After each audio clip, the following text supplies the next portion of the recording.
আজকে আমরা দেখব আরো একটা প্রশ্ন সপ্তম শ্রেণীর পরিবেশ বিজ্ঞান প্রশ্ন, যেখানে পূর্ণমান 30, সময় রয়েছে 1 ঘন্টা। নাম, বিভাগ, রোল নাম্বার নিজেরা কিন্তু অবশ্যই লিখবে। চলে যাচ্ছে একটু প্রশ্নপত্রে। ফিজিক্যাল সায়েন্স, সঠিক উত্তরটি নির্বাচন করে লেখো। 1 গুণ 8 32 ডিগ্রি ফারেনহাইট এর সমান পাঠ হলো 0 ডিগ্রি সেলসিয়াস। সিলভার নাইট্রেটের সংকেত কি? AgNO3।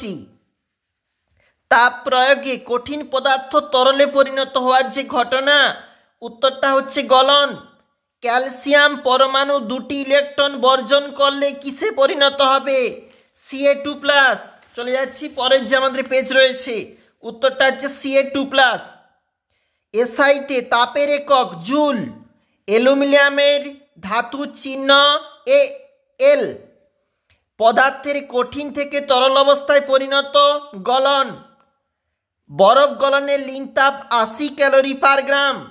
সত্য মিথ্যা নির্বাচন 1 গুণ 2। প্রথমে যে আমাদের বলেছে সমতা বিধান, উত্তরটা হচ্ছে কিন্তু এখানে মিথ্যা। প্রমাণ চাপে বরফের গলনাঙ্ক 0 কেলভিন, মিথ্যা। কোন বস্তু কর্তৃক গৃহীত বা বর্জিত তাপ ওই বস্তুর ভরের উপর নির্ভর করে না, মিথ্যা। পরেরটা চলে যাব। দেখো কি বলেছে এখানে, 1 গুণ 2। উষ্ণতা পরিমাপ করা হয় থার্মোমিটারের সাহায্যে। ঘনীভবনের সময় লিন তাপ গ্রহণ না বর্জন হয়? দেখো লিন তাপ বর্জন করা হয়। নিউট্রন বিহীন একটি পরমাণুর নাম হাইড্রোজেন পরমাণু। নিচের প্রশ্নগুলির উত্তর দাও, যে কোনো 4টি। 2 গুণ 4।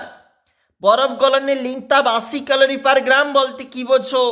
বিয়োজন বিক্রিয়া কাকে বলে উদাহরণ দাও। সমতা বিধান করো বলা রয়েছে,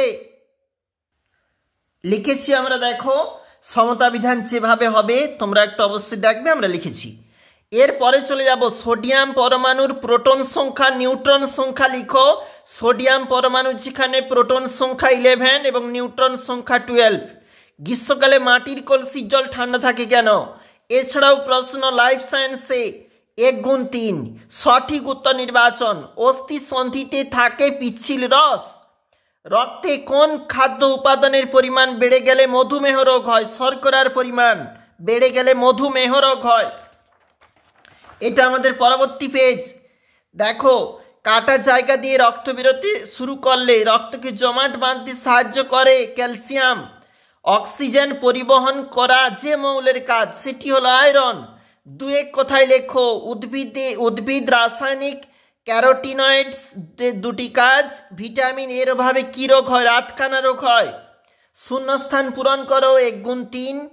দুধে উপস্থিত শর্করাটি হলো ল্যাকটোজ। অস্থি ও লিগামেন্টে উপস্থিত প্রোটিনের নাম কোলাজেন।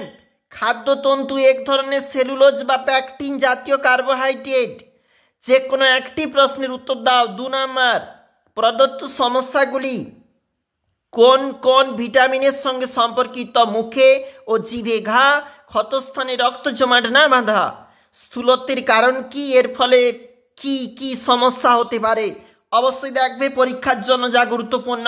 আমরা দেখছিলাম সপ্তম শ্রেণীর একটা সেট।